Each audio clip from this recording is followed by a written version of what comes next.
hugely does a great job over there. Thank you. And so let's start off with this. I wanted you to take a look at this, Glenn, and I don't know if I'm, again, maybe being too nitpicky, but it's like this is the first promo of the year, right?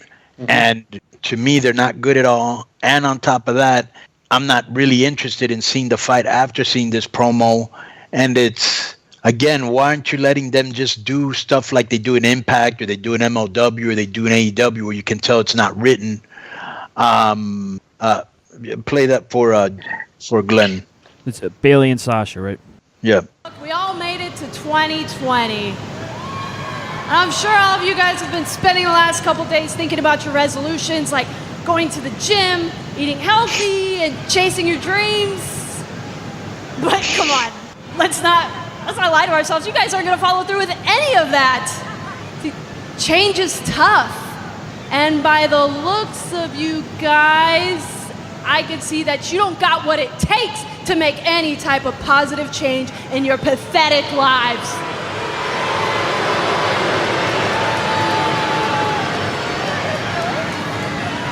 In 2019, Sasha and I took a good look in the mirror and we made tough changes. We did what was necessary. And yeah, we ended our year in victory. I'm the SmackDown Women's Champion. She's the standard. I'm the role model. We are the leaders of this SmackDown locker room. You two just can't keep my daughter's name out of your mouth, can you? Making fun of and scaring a child. But I have fought this entire time, and it is my passion within WWE to set a positive impact and example and build, thank you, love you, honey, and build a better life for my daughter. So it makes me sick that you two are trying to use a 7-year-old to get to me. Well, congratulations, because you have got to me. And it is my New Year's resolution to show not only my baby, but this entire WWE universe that the bad guys can be stopped regardless of the cards stacked against you. Now, it's the first SmackDown of 2020, and you ladies already just want to tear each other apart. Now, Nikki and I can clearly see the personal and intense issues going on here, which makes me wonder, I'm just going to say it, do we really even belong in this match? Of course we do, especially if we ever want to get back those tag team championships. That is true. I'll give you that. So yeah, I guess we'll step up to the fight and start 2020 with a win. And where did they make a reference to her daughter? And even if they did make a reference to your daughter, why would anybody give a fuck since we don't know who she is? Exactly. I think they cut Who was the girl that Lacey Evans was with? That looked like Dana Brooke. That was Dana Brooke? Yeah. Yeah. I want to do an award show for the end of the year awards. I want to do a politically incorrect year-end awards. Right. Okay. All right. And I want these are just categories that are politically incorrect categories, but we're going to give them awards. All right. The first category is best Jewish podcaster. Okay. And here are the entrants: Raven, Cole Cabana, and Russo. Now Russo's not a Jewish. Jew?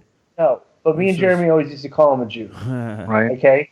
So who's your pick for best Jewish podcaster? Russo. Okay, this is a politically incorrect category, right? But it's a category that obviously needs to be discussed, okay? And I want to hear like your submissions because this will be a shoot category that we can actually maybe put up a poll and vote on it. All right, who's the hottest girl in wrestling? Looks alone, hottest girl in wrestling. Yeah. Submissions right off the top of my head. Okay, four girls right off the top of my head. Yeah. Okay, Lana, Alexa Bliss, Mandy. What's her name? Mandy Rose. Mandy Rose. Yeah. Liv Morgan. Yeah. Okay, those are four right off the top of my head. Who would you think, Conan? I don't have any problem with that list. No, I mean, I was immediately going to say... Well, are there any girls that are better looking than one of those four? Or are those the four right now that are kind of The girl from the NWA, Camille or whatever? She's pretty hot. Yeah, she deserves to be on that list. But she's kind of more tall and Amazonian kind of, she's still hot, but I mean, yeah. I don't know. Scarlett Bordeaux. Scarlett Bordeaux's super hot, yeah. Tessa. But I'd put Tess on the list. Are those four? Yeah. Those four look. I mean, Tessa looks like an attractive wrestler. Those girls look more like attractive models. You know, like Lana, like if you're doing swimsuit edition, who are your first four girls you go put in the swimsuit edition? Mandy and Liv Morgan, and Alexa and Lana and probably Alexa Bliss, right? Yeah.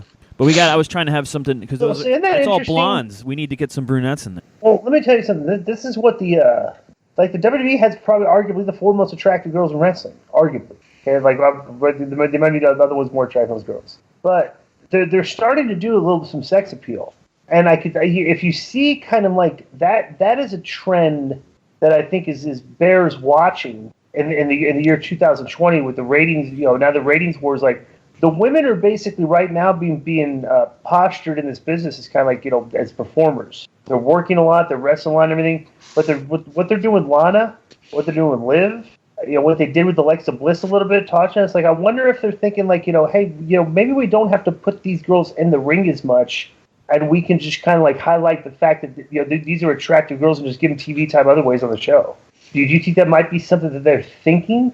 I would have predicted that once Paul kind of took over Raw that you would have already seen more of them. Right. But he has to change his style and all that obviously all these years later and try to fit the climate.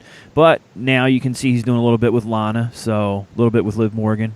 Right. So I agree with you. What do you think, Conan? Yeah, 1,000%, bro. You got all these hot girls. Somewhere, you got to use their sex appeal to draw. Right. Here's the thing. You've had all these hot girls for a while, and they've been lost because all they've been doing is wrestling. Right. And the girls are not like as good. And I'm sorry, this sounds sexist, like misogynist, but like a lot of these girls are just not as talented as a lot of the guy workers on the show, and so their work is not that good. So they lose their sex appeal when they're in the ring wrestling. And that might be what happened with Alexa, because Alexa is a good worker, but she's always hurt.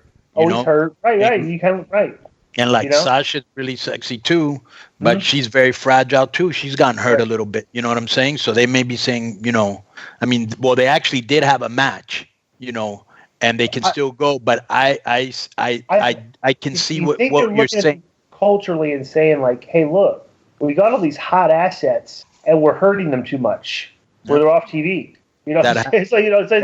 So like you say, like, hey, let's maybe we should pull back. Maybe all these girls' matches should come few and far between and mean more, so we're not exposing them to going out there and getting hurt themselves because they still do good TV. I mean, they look good, Right. So